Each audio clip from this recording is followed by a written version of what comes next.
नमस्कार किसान साथियों, आज हम बात करेंगे पौधे की फसल में मौजूद खरपतवारों को कैसे नष्ट करें।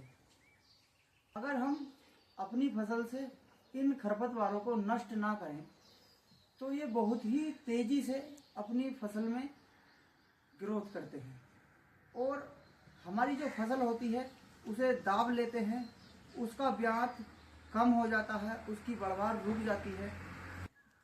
हम अपनी फसल को जो भी खाद और दवाइयाँ लगाते हैं वो सब उनका 70% प्रयोग ये खरपतवारों को लगता है और 30% हमारी फसल को।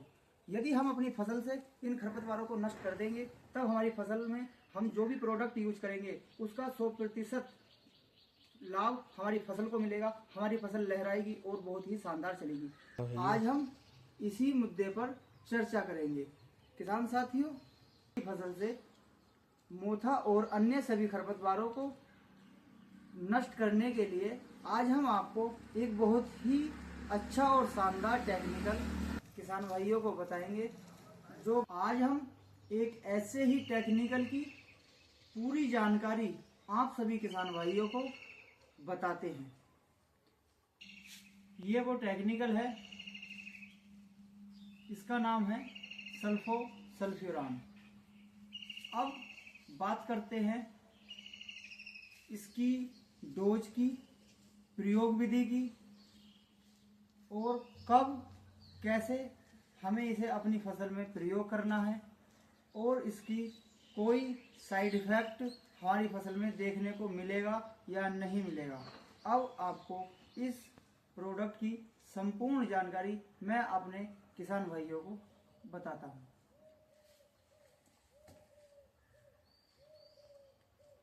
सबसे पहले बात करते हैं उस मुद्दे पर जो हमने अभी आपको बताया था, बहुत ही कम रेट का। किसान साथियों, सबसे पहले बात करते हैं इसके रेट की।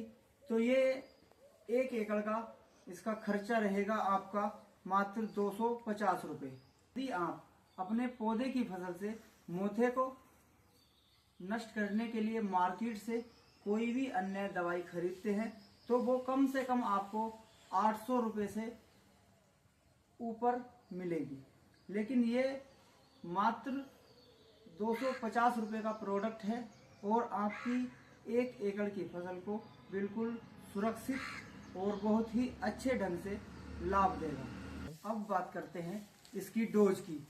किसान साथियों, इसकी डोज रहेगी 13.5 ग्राम पर एकड़ और इसकी प्रयोग विधि रहेगी छिड़काव की विधि।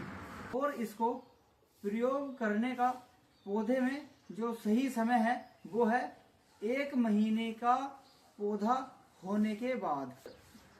जब आपकी फसल गीली हो तब आप इसका छिड़काव अपनी फसल में करें।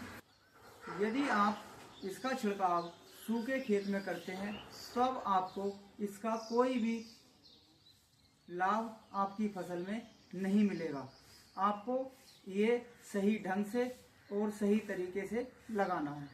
लगाने का तरीका मैं आपको बता चुका हूँ। अब बात करते हैं इसके साइड इफेक्ट पर। तो किसान साथियों, इसका कोई भी किसी भी प्रकार का साइड इफेक्ट नहीं है। एक और बात, आप कभी भी इसकी ओवरडोज अपनी फसल में ना लगाएं।